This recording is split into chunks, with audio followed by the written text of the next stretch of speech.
बेवकूफी की झूठी बात कर रहे हैं। अच्छा ये बताइए 2019 का जजमेंट किसने दिया हुआ? 2019 का जजमेंट पूरी क्रोनोलॉजी बता रहा हूं। जिनको सिर्फ धर्म में आस्था नहीं, नास्तिक कहते हैं, अफीम की बात कहते हैं, उसके आप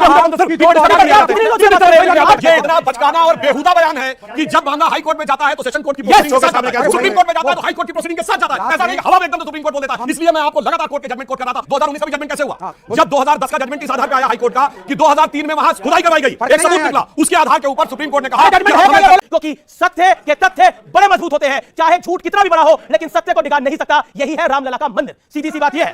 बस मैं किसी गुफा में नेशनल चैनल पे बैठ के उद्धव ठाकरे से दिलवा दो, उद्धव ठाकरे से बयान दिलवा दो। मैंने बताया नहीं था ये बयान उद्धव ठाकरे से दिलवा दो, ये बयान उद्धव ठाकरे से मान जाऊंगा आपको।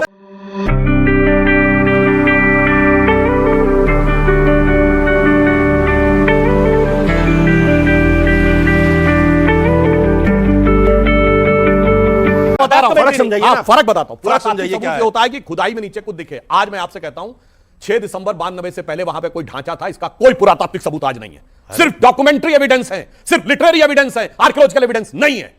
इसलिए जब अगर आज के बात कहते हैं तो सुप्रीम कोर्ट ने यह कहा कि 500 साल पहले का आर्कियोलॉजिकल एविडेंस नहीं हो सकता। बताइए झूठ झूठ झूठ ये बोल रहे हैं। 10 साल से झूठ बोलते आ रहे हैं। क्या तरीका और झूठ में लोगों को मैं आपका झूठ एक के बाद एक बेनकाब आप करता हूं। फरवरी 86 में ताला खोला कोर्ट ने और कहा कि यह राम मंदिर है। 9 नवंबर 1989 को जब पहला शिलान्यास हुआ कोर्ट की परमिशन से हुआ। 6 दिसंबर 1992 को ढांचा गिरने के बाद वहां अस्थायी मंदिर की अनुमति सुप्रीम कोर्ट ने दी। 30 सितंबर की बात करिए and you are again diverting the debate. अरे भाई आप बेवकूफी की झूठी बात कर रहे हैं। अच्छा ये बताइए 2019 का जजमेंट किसने दिया हुआ? 2019 का जजमेंट किसने दिया हुआ? पूरी क्रोनोलॉजी बता रहा हूं।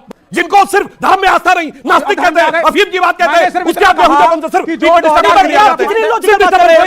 ये इतना बचकाना और बेहुदा बयान है कि जब मामला हाई कोर्ट में जाता है तो सेशन कोर्ट की प्रोसीडिंग के साथ जाता है, सुप्रीम कोर्ट में जाता है तो हाई कोर्ट की प्रोसीडिंग के साथ जाता है। ऐसा नहीं हवा में एकदम तो सुप्रीम कोर्ट बोल देता है। इसलिए मैं आपको लगातार कोर्ट के जजमेंट कोट कर रहा था। 2019 का भी जजमेंट कैसे हुआ?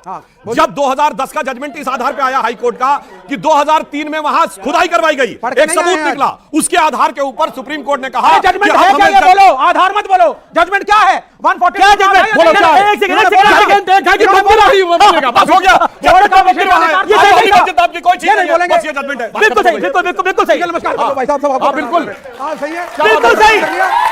हां क्या बोल रहे हैं? बिल्कुल सही, बिल्कुल सही, बिल्कुल सही। नहीं आपने इनको प्रणाम करा, अच्छी बात है। एक सेकंड, लेकिन देखिए बार बार बोला गया, वो बार बार बोला गया जजमेंट क्या है, जजमेंट क्या है? सुधांशु त्रिवेदी ने एक लाइन में जवाब दिया, जजमेंट यही है कि रामलला विराजमान अयोध्या में थे, हैं और रहेंगे। ये है जजमेंट, खत्म। इसके अलावा कुछ नहीं है जजमेंट। अब कौन किस कहां था, कौन किसने मस्जिद बनवाई, बाबर कहां से आया, बाबर कौन था, यह कहानी खत्म हो गई। अब 2024 से नया अध्याय इस देश में शुरू होता है और वो अध्याय है रामलला का मंदिर। और अब किसी को टेसुए बहाने हैं, आंसू बहाने हैं, बहाता रहे, लेकिन रामलला विराजमान हो गए हैं और अगले 100, 200, हजारों सालों तक वहां पर रामलला ही विराजमान रहेंगे। क्योंकि सत्य के तथ्य बड़े मजबूत होते हैं, चाहे झूठ कितना भी बड़ा हो, लेकिन सत्य को डिगा नहीं सकता। यही है रामलला का मंदिर। सीधी सी बात यह है। बस इसके आगे क्योंकि बार बार जजमेंट क्या है, विषय वो नहीं है। अब अच्छा कवर बाबर का ढांचा खत्म हुआ, रघुवर का मंदिर खड़ा हुआ। बाबर का ढांचा खत्म हुआ, रघुवर का मंदिर खड़ा हुआ। जी, जिस ढांचे को, जिस बाबरी मस्जिद को बाबर के सेनापति मीर बाकी ने बनवाया, ये इतिहास में है। और उसके बाद कई हिंदू राजाओं ने उसको छुड़ाने के लिए कई बार आक्रमण किए कि हम अपनी उस मंदिर को वापस ऊपर लेके आ सकें, लेकिन उन्होंने अपनी कुर्बानियां दी, नहीं कर पाए। और जिस ढांचे को बाला साहब ठाकरे ने जब गिरवाया, और इसका बकायदा सिर्फ एक ही सक्सेस देश के अंदर, इस दुनिया के अंदर, जिसने कहा कि वो ढांचा हमने गिराया था। बयान उद्धव ठाकरे से दिलवा दो। और उसके बाद ये बयान उद्धव ठाकरे से दिलवा दो आप। उसके बाद अरे आपके सामने दे रहे हो, प्रवक्ता ये तो रहूं, नेशनल चैनल पे दे रहा हूं, नेशनल चैनल पे दे रहा हूं। और क्या कोई मैं कोई गुफा में दे रहा हूं क्या? कौन जानता है? मैं किसी गुफा में नहीं दे रहा, मैं किसी गुफा में नहीं दे रहा, नेशनल चैनल पे बैठ के उद्धव ठाकरे से दिलवा दो, उद्धव ठाकरे से बयान दिलवा दो। ढांचा ही नहीं था, ये बयान उद्धव ठाकरे से दिलवा दो, ये बयान उद्धव ठाकरे से दिलवा दो। मान जाऊंगा आपको, प्रवक्ता बहुत फिरते हैं गली गली। छोड़िए प्रवक्ताओं को, अदालत में कहा था बाला साहब ने इस बात को, अरे बहुत फिरते हैं प्रवक्ता पे कहा था, अदालत में कहीं उधर नहीं कहा था कि हमने गिराई है। उद्धव ठाकरे ने आज तक नहीं बोला। गिराने की बात तो बाला साहब ने किया, तो के बाद में प्रवक्ताशिप से बाहर हैं। इस विषय में कोई देख लीजिए। अरे ये नहीं पूछा गया। मतलब आप तो ऐसा करें, आप तो ऐसा बात करें कि आपकी डायरेक्ट उद्धव जी से बात हो रही है। हाँ बिल्कुल निकाल देंगे, आप लिख लो मेरी बात। अगर इनको ना निकाल दिया गया तो बोलना। ऐसा नहीं है, ये सच्चाई है कि बाल ठाकरे जी ने किया, पर मेरा क्वेश्चन यह भी है कि आपने बाल ठाकरे जी ने क्यों बीजेपी को छोड़ दिया? इतने अच्छे अगर आपका गठबंधन था, उद्धव ठाकरे जी ने क्यों छोड़ दिया? ये भी गलत है। एक मिनट, सिर्फ एक मिनट, इससे बोल देते हैं। फंस गए बेचारे फंस गए। ठीक है, सुनिए, बाला साहब ठाकरे और शिवसेना एक ऐसी पॉलिटिकल पार्टी है जिसने 25 से 30 साल सत्ता के साथ समझौता किया और ये चाह के बीजेपी केंद्र में शासन में आए। सिर्फ एक महाराष्ट्र था जिसको बाला साहब हमेशा चाहते थे कि हमारा मुख्यमंत्री हो। 2.5 साल के लिए मुख्यमंत्री उन्होंने उस आदमी को उस व्यक्ति को, उस परिवार को नहीं दिया जिन्होंने केंद्र में इनकी सरकार बनाई। 2.5 साल के लिए मुख्यमंत्री देना इनके लिए ठीक ऐसे था जैसे पांडवों को 5 गांव देना। मैं आज इनसे सिर्फ एक ही बात कहना चाहता हूं कि लौटाओ कहना बहुत कुछ चाहता हूं, मगर मैं लौटाओ।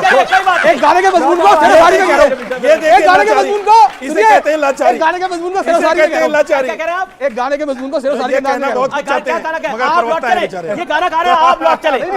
वाह भाई, आज तो मैं कमाल कहना कर चाह दिया रहा हूं कि आपने। मैं भूल जाऊं तुम्हें अब यही मुनासिब है, मगर बुलाना भी चाहूं तो किस तरह भूलूं कि तुम तो फिर भी हकीकत तो कोई ख्वाब नहीं।